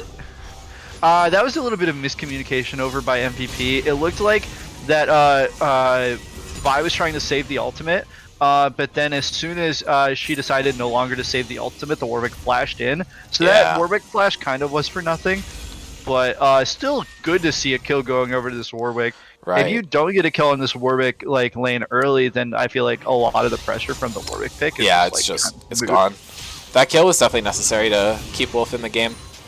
The Vampiric Scepter is purchased. I think on this back he's going to get, the recurve bow. So this Bork is going to come out soon, which is going to make life really hard for anyone who's fighting him, especially 1v1. Also going to help to partially ignore the debuff of the ninja. Sorry, not deplated steel caps. We are living in the year 2023. Ninja Tabby. This game is actually completely even at this point. Despite Jackson dying, he's able to maintain a CS lead, which is kind of crazy. And the Veigar is just far enough ahead that it's going to counter out some of the other stuff. Yeah, I'm a little surprised that that the CS. I mean, all love to Stanley. Stanley, Zillion in Stanley's defense is a. Oh, there's team fight breaking out here. Yeah, it looks like I had tried to do the Ghost Hook, but just kills the minion instead, and is going to die for it. That cooldown is burned. The Hecarim ulti almost gets him out of the Malzahar suppression. Steve does not yet have ult, but flashes in. The Zillion ult goes down into Cam. They just choose to kill Cam early. Whatever. I can't say Vigar abilities. Always get them wrong. But yeah, just nothing happens here. The Vigar with the Catalyst, if you saw the W at the start of the team fight, the W did like almost no damage. I think that's partially due to the fact that this Catalyst item to build into Roa is inherently going to be a lot less damage than the Lost Chapter when you're building into Leandries or Ludens. It is 100% the correct build, though. He is... Yeah, no, for sure. But an OP champion because of the item, but I agree. Weaker early game for sure. They might be anticipating that type of damage, which is just like not the damage that you can get out of this champion early game anymore. It's also entirely possible that a Lulu shield came down and it ate the entire Lulu shield, and we just didn't see it. Yeah. Yeah. In like I was trying to say, in Stanley's defense, you know, farming on Zillion can be quite intimidating. His auto attack speed is pretty slow. Also, as Mal's gains level, it becomes increasingly difficult to play that lane. So, I don't think it's like an issue for him. I think Malzahar just has a favorable lane early. Zillion's just so much better team comp-wise in this game. Yeah, Zillion is never gonna be a lane dominant champion unless you're playing him in the support role. True. Oh, plate's coming out bot lane. Steve is gonna walk over a ward here, but it might not matter. And Adam's trapped in the cage, and this should just be a kill here. Okay, Lulu ulti and Zeri flash E. That was cool champion. That was the most seamless flash E I've ever seen. It looked like one fluid motion. It really did. Okay, and Wolf is gonna try this, but yeah, the ulti just takes way too much health. Barrier up, unfortunately. Not what you love to see. I mean, I do think it's good that he holds the cooldowns because it allows him to get a kill later. If he burns ulti and barrier and doesn't have him for a play later, but now Zeri's locked down. There's no way Zeri can live here, right? Yeah. The Vigar ulti comes down, and Steve's able to pick it up. Steve is going to drop down low, but they might be able to pick up Cam. He's trapped in the cage. Thresh are looking to get stuff done. The cage comes out down too. Oh, and Cam's able to dodge the W. The Lulu shield is so strong. And Zillion ult is here. Thresh has no chance of surviving here. They're just trying to make sure Heroic dies as well. Is able to get stunned up by Stanley, and that is a kill going over to the Hecarim. That was interesting. That was a really unfortunate play from MVP. Surprisingly, though, they're still almost even in gold. Oh my god, that Hecarim is going at the speed of sound. Alright, nice lantern from the... The silence is really good there, too, by Jackson. Yeah. If it wasn't there, he was not getting that lantern.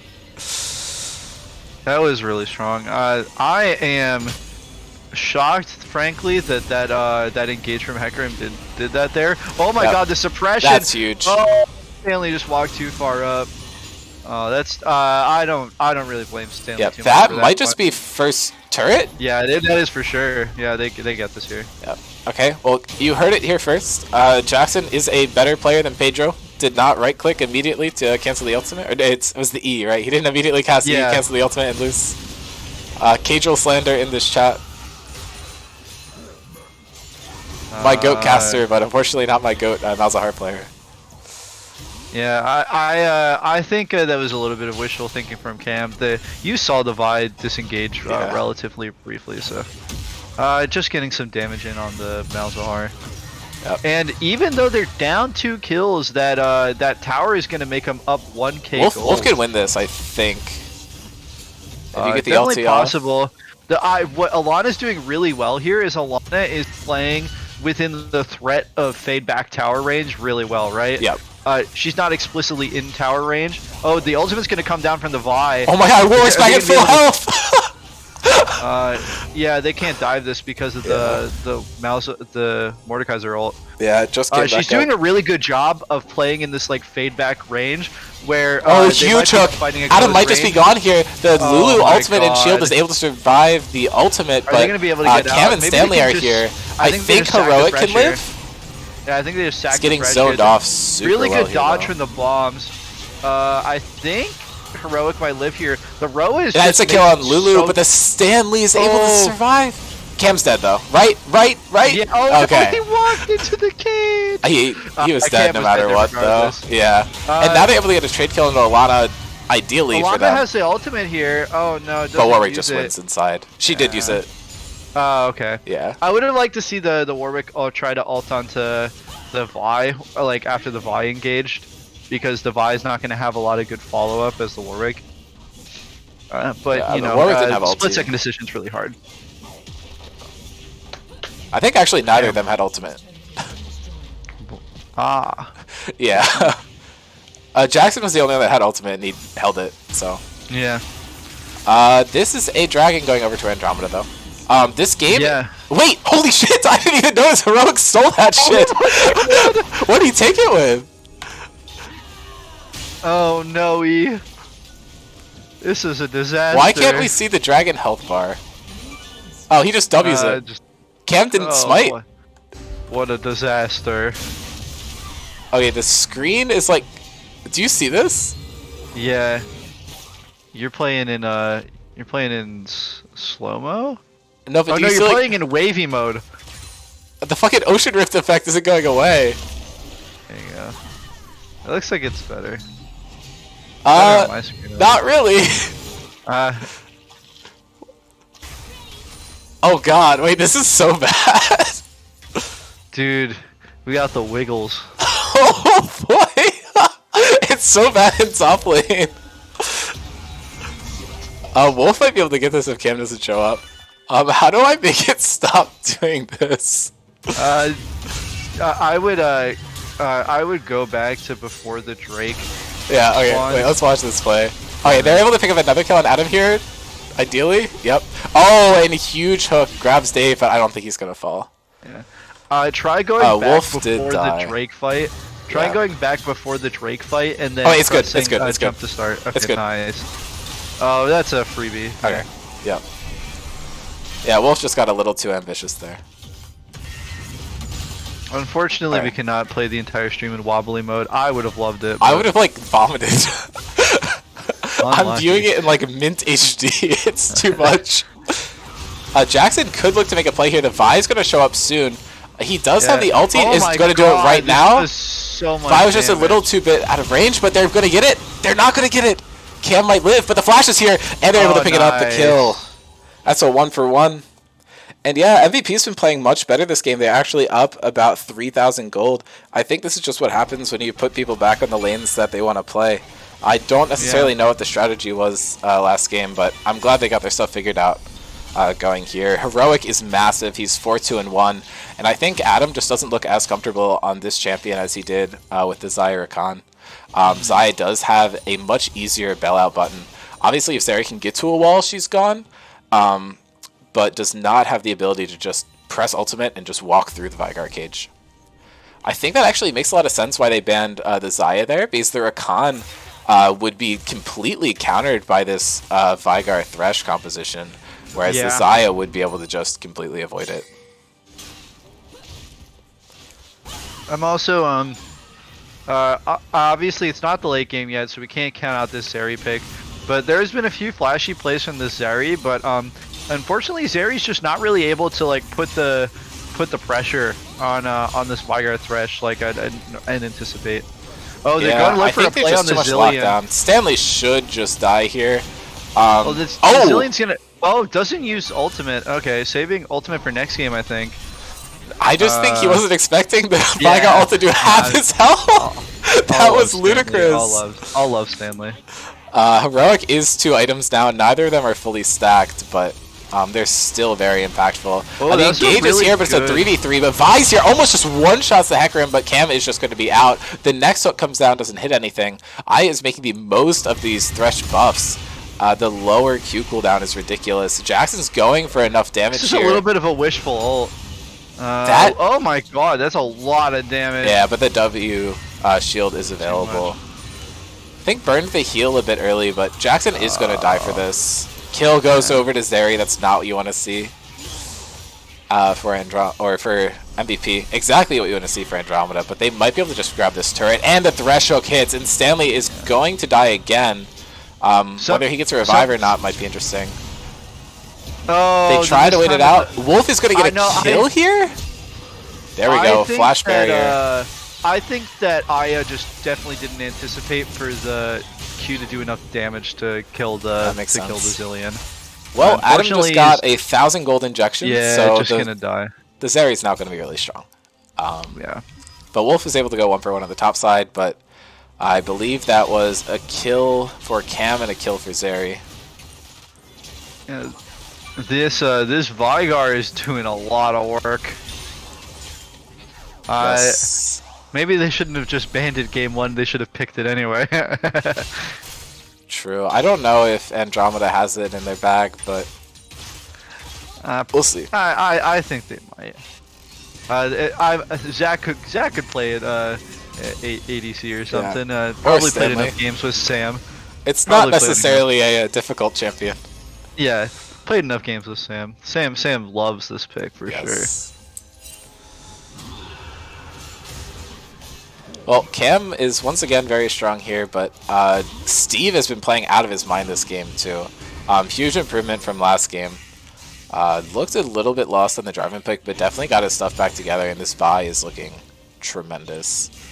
Vigar is going to stack both of his items in the next minute, I'm pretty sure. Jackson is almost caught out here. Hecarim goes in, but Vi's here to counter-engage this. The Spell Shield is able to save him, and there's a Blast Cone, but he's feared, and he's just going to die. Suppression goes down onto Zeri, but is able to break out of it. Dude.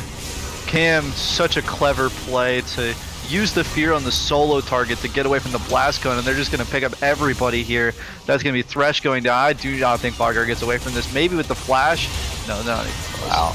He was almost able to pick up a kill onto Zeri, but yeah, that's just that's a team fight comp gap, right? Like the Zillion put the zoomies on the Hecarim, and Hecarim just dive bombed into the enemy team. And even with the Malzahar shield, there was not a lot of recourse that they got for that. Warwick's going to be getting tier 2 top here, so they do have like some minor recourse. They're still ahead in gold, surprisingly, even though they're down 6k, and they're down 6 kills and down a dragon. Yeah, they're up 4 towers. Yeah. Now they only have 3 towers, and their gold lead seems to be going away. But Zeri just got the biggest gold infusion you've ever seen. She got 3 kills, and they added up to about 16 to 1,800 gold. Yeah, 1,600, right? Yeah, that's crazy. Yeah, it might have been like a little bit more, but has most of the IE completed here. Is opting for the IE build over the Quick Blades build. I think that's a bit interesting, especially because you might want more dashes, but just straight up attack damage is pretty nice as well. I think that you don't want to play prolonged team fights if you can help it, right? So although, like, you know, having the more ability buffers, I think you want just like more bang for your buck with each individual hit when you're playing against people like Malzahar, Vigar. True. Right? The bonus damage from her ultimate is counted as ability damage for Navori Quick Blades, though. Oh yeah, I forgot about that. Yeah, so I mean, it's obviously not the full auto attack. So if you do this build and then build straight AD, it's actually better for just auto damage even with ultimate up. Oh, are they gonna be able to catch off the Vi here? Cam has ultimate up. Probably doesn't want to waste Steve it. is probably just dead. Just dead. Cam doesn't want to waste his ultimate. Doesn't need to. Yeah, and this pick comp is very good when you're actually able to pick people off, but when the person you want to pick is a 3,000 HP Hecarim with Radiant Virtue running into you and ulting, you maybe could kill him if you burn everything on him and it works, but realistically you're not going to kill him, and then the rest of the team is going to wipe you. So they were able to secure an advantage in the early game up until like the early mid game with this pick comp, but now it's just completely useless, and they have no way to contest this Baron. They just need to hope that they can have some sort of split push threat to end off this game. While it might be interesting that they're still ahead on gold, I think it's really important to think about the gold allocation, and I think that the gold being evenly distributed amongst all 5 of MVP's members is still pretty good. Oh, it looks like there's going to be a team fight breakout here. The Fear is going to do something. The Cage is able to just stop the Hecarim right in this tracks, and it looks like they're not going to be able to get anything out of it. Yeah, I the think the disengage gold. there was completely huge. I think the gold allocation is actually much better on Andromeda because Andromeda literally just has gold on 2 players, right? Yep. But those people are the people you want to have gold on. You want to have gold on the big meat stick so the big meat stick doesn't die, and you want to have gold on your carry. And the rest of the Exactly. people, they're all building support items anyway, right? Mordekaiser is kind of the outlier here, but like Mordekaiser has Jack Show, Everfrost and Moonstone Renewer. Like these are not like traditional carry. Right. And Mordekaiser even has the Rylai's too. Ult Yeah. comes down onto Zeri. Chain CC cannot move. The Zillion ultimate does come down. I think should still die here. For sure. With these player number mismatches, MVP's comp is still going to be completely disgusting. Cam is actually able to pick up, but that's a stun. It doesn't matter though. He's so tanky, especially with the Radiant Virtue healing. Dude, this Radiant Virtue item is so crazy. Every time I see someone build it, it just is so strong. Yeah. If you're not fighting with 5 though as Andromeda, I think you are still at a deficit here. Because literally all 5 members of MVP have lockdown as an option. They really need to Wolf wins this, I'm pretty sure. They need to be abusing this comp a little more. Like, they should just be fighting as 5 the entire time. Oh, never mind. The Rylai's is huge here, actually. That's what their comp is designed to do. And when they're, I think they got baited by the Baron. They got the Baron, and they were like, "Hey guys, let's do a 1-3-1. Let's get all these lanes pushing," which is like good in theory, but I think in practice it's just not what they really want to be doing because their comp excels at doing 5. So like maybe they have Alana split push because she'll have teleport eventually come up, but I think trying to do a 1-3-1, even if you guys have Baron buff, is just not the smartest play. It's pretty disastrous. I think they'll probably avoid doing that in the future. I think this Rylai's is just completely neutering Wolf's ability to get anything done. I think if he had bought Swifties instead, which I think is a common purchase, I think he should have been able to mitigate it, but obviously that feels pretty bad into the rest of this. You'd be able to dodge Zillion slow with it as well, though, so it could be a pretty good idea. They might try to rush this dragon, but I think what might be this. Oh, Jackson's just deceased. Yeah. I was gonna if they had 5 versus 5, they probably were gonna try to wait for Alana TP. You saw from that ping, but now that the Malzahar is dead, Cam just gets to go run train uninhibited on the entire team. Oh my god, that ultimate was so gross. Once again, stealing kill from Alana. Alana their team not letting them have any fun. Unfortunate. This is just so gross. Look at this. Oh, that's so gnarly. Gonna be dead here. I think Wet Wizard 23 is not making it out of this either. I don't really know into the fight. Dean going a little mute here. I'm just kidding. I was letting you have your team fight. No, yeah, you're good. I could sense that you've been wanting to cast one. Okay. Yeah, for sure. True. Okay. Cam is just gonna take this Ocean Dragon. That's gonna put him at soul point. Cam really wants to double MVP, dude. Cam wants it so bad. Yeah, I mean he's gonna get it. Yeah. This would put him way ahead in the standings. Yeah. But I don't know. He's been playing insane this season. Roll swap, King, TM. Roll swap King. I'm really liking, I like to. Oh wait. Oh, is it? Oh my god! My unstoppable the Mordekaiser ult! Holy shit, Steve! You're insane! But he's dead now. Oh, and still gets the kill. Oh, but they're gonna kill Stanley in the mid lane. Maybe? Oh, nice Never flash. mind, good flash. Something I like to make fun of Stanley for a lot. We made fun of him for it previously in the cast, but Stanley not very good at CSing, but frankly when he's playing these types of champions it does not matter. Like you might be like, I'm a full item ahead of my laner. Well, not anymore, but I'm a full item ahead on my laner. Like I must be outmatching them in the team fight. But since he's playing these just like utility mages, you're feeling the presence a lot more. Stanley's presence has just felt so much more than the than the Malzahar. Sorry, too many M's. Malphite. Malphite. Well, Morbius isn't in this game, unfortunately. Actually, he is. You don't know? Who's it? You don't know? Is it Warwick? Is Warwick I don't know. Morbius? He's in the game. Yeah, trust me. Dr. Michelle Morbius.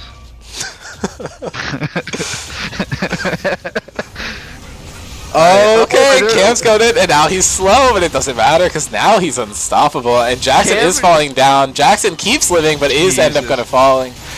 Steve's going for it. Nah, that's another kill for Cam. He's 17, 3, and 6. He started that engage in Raptors, and 2 seconds afterwards, he was at their tier where their tier 1 used to be. Vigar's trying to get like a split push action going on here. I don't know if he can outpush 5, but Alana's teleporting back to cover it.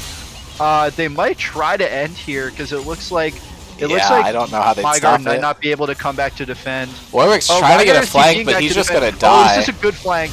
No, I think this is a good flank for them there. They're able to disengage. Oh yeah, the Vigar was huge there. They forced the Lulu ulti out, but Cam is just so tanky.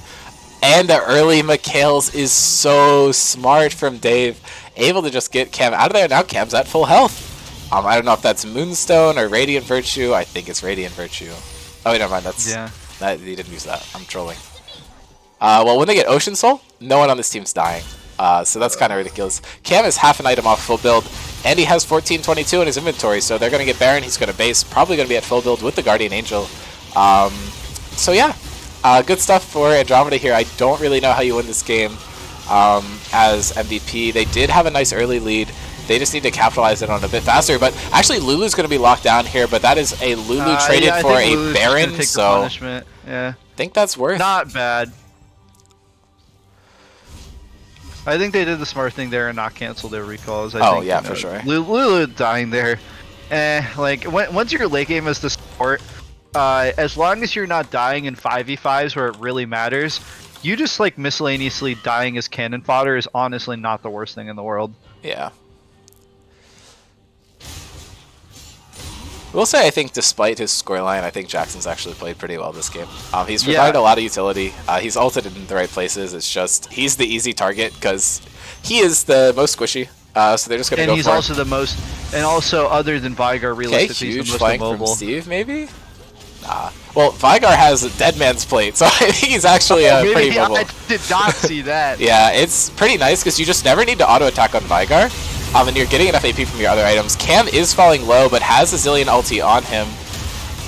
Actually has not completed his GA yet. Is never and dying. Adam flashes to live there, and that is 2 kills for Adam and a kill for Hecarim. Gross. And Wolf is now going to die. Oh, Stanley with the bombs. Oh no, oh no, what the Alana gets a kill. Not stolen by Cam this time. And Heroic is desperately trying to defend this game. Is going to walk up. This shield bow is just too massive. Heroic is not able to get anything done here. Zeri is running around super quickly, has 4.5 items, just like Cam. But I don't think Heroic has anything he can do here. The Deadman's is offering a lot of stuff, but Stanley's just too fast, and Cam picks up the final kill of the game. 19-3-9, double MVP series for Cam. This is why people have banned Echo and Hecarim every single series against these players.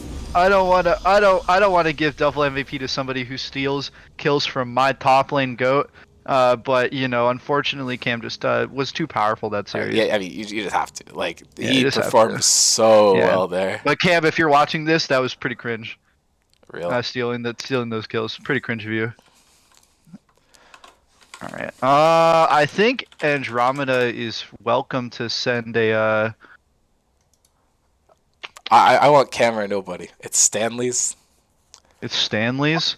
Stanley, I hope you know Eric spent the entire stream shitting on you. Yeah. Stanley knows I love him. And Stanley also knows I've been telling him he's so good at the game for how crazy he's not good at CSing. He's so good at it though. Hello Stanley, how are you? Hello, I'm good. How are you feeling after that dub? Pretty good. Talk us through the draft. What was cooking in your brains game 1 and game 2? Well, yeah. What we were hoping, right, is that we were worried because they took blue this side, right? Yeah. You're talking about game 2, right? They took blue. Yeah. We were worried they were gonna try to like steal something. like the ASOL or the Zaya and stuff. So Hmm. I don't know. I mean, I think what happened was just we just had too many things to ban.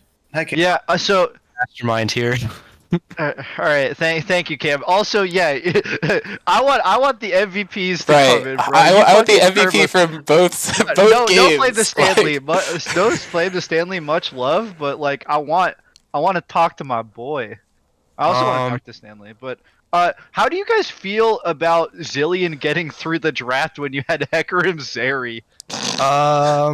I don't know. We just like kind of crossed our fingers and we're hoping, but Yeah. we What needed what was we can I ask you a question? What would you guys have done if Zillion got banned in the draft? Because I thought Anivia was kind of a weird ban. Like, what would have happened if they banned Zillion instead? Galio. Galio, Definitely yeah, it's pretty Galio. good. Yeah, I think because Ori he was just still up dived the too, right? Vagar. Huh? Ori was still up as well, right? Yeah, but I think Galio's better because Ori has a hard time keeping up with Hecarim. True. Hmm. That makes sense. I'm glad the Zillion got through though because there were a couple fights where I got a little too big for my britches and Stanley saved my ass. Yeah, I think you could say the same for Adam as well. That's true, Stanley's yeah. ultimates were really good. Same for Dave's. Very good job at keeping people alive. How does it feel to get to actually play Hecarim and Echo instead of having them banned against you? And I guess, were you surprised that that happened? We were surprised they got through. I picked Echo the first game because I knew we were going to have strong AD, and so I figured I'd give our team strong AP. I wasn't surprised to see it banned game 2. I was surprised to not see Hecarim banned either. I think Taxi was as well. And I don't know. It's just like I haven't played either of those champions in like 2 weeks. Yeah, another thing I want to ask about game 1 is that obviously I was talking about this in the draft. Do you think that the full AP topside game 1 just was not as relevant as I thought, or did you guys just kind of were like, hey, like these are our strong champions. It's unfortunate it's all AP topside, but we'll just play it just cause. So we knew Stanley was going to play AP because it's either that or Pantheon. Yep. And we knew Alana was going to play AP because we wanted to blind the Mordekaiser. And we kind of figured that considering Mordekaiser does percent health damage and Stanley's Orianna isn't really there for the AP, it's there for the ultimate and the utility. We figured it would be fine, especially if Adam got ahead, which he did. I think it could have been bad if Adam fell behind. Yeah, that for sure makes sense. I completely agree with you. I think obviously it ended up working out well. That game was a turbo steamroll. I don't know if you guys saw, but you had what was it? 9.5k gold lead at the 19-minute mark. Like Yeah, that's like that. pretty crazy. But I think you guys played really well. Do you guys before I toss it over to Dean for final thoughts, do you have any kind of thoughts about the series that you wanted to talk about? I think they played really well. I think especially Heroic and Aya played their fucking hearts out. That Thresh was crazy. It had Zach malding during laning phase. Yeah. That level 2 predict flat. It was so close to hooking. If that hook landed, I would have popped off. The neighbors would have heard. Denying my claims. No comment. But no, I think we were really scared against this team, and I think we're still really scared against this team, especially if they have Will or Valor on roster. So I definitely don't think it's like. I definitely don't think they're anything to like scoff at. Yeah, for sure. All right, Dean, do you have any final questions for Kim? I don't know if this is like directly towards Cam, but with this victory, you've actually knocked Metabusters out of playoffs contention. So if you have any parting this words is your for them, fault, Cam. I would go ahead and say those. Yeah. I think drop the eulogy. Yeah. Metabusters, if you have any beef with us knocking you out of playoffs, you should campaign for the first time in Scrim Zone history, 5 bans against the jungler every series. And if I don't see 5 bans, we're going to first, baby.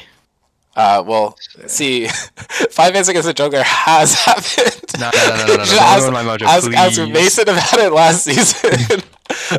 Please don't ruin my mojo. Also, the answer is simply just pick your jungle earlier. I would say. I am trying to look at the rest of the results, but I will say there are 3 teams that were kind of fighting through those 3rd and 4th slots, and you've now 2-0'd both of them. So I think your head-to-head against MVP is still a little scuffed, but I think you do have the favorite in it because you were able to grab a win in your loss against them.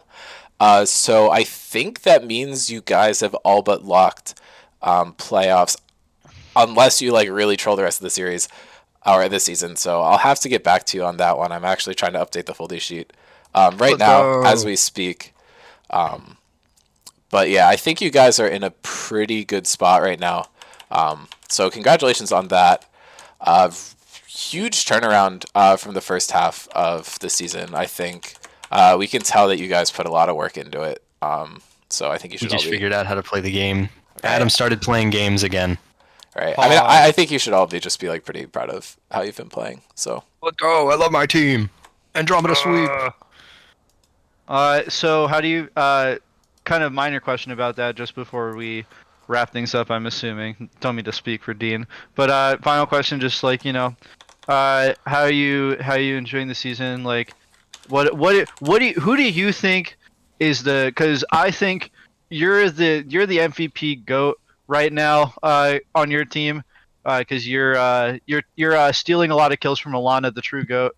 But who do you, if you want to name one person on your team that's not you, if for one specific thing they've been doing in the past few series that you think is underrated and doesn't make it to cast because it's happening in comms, what do you want to talk about? Alana playing weak side. Yeah. Either Alana that playing makes weak it side, to comps, bro. That's all I talk about.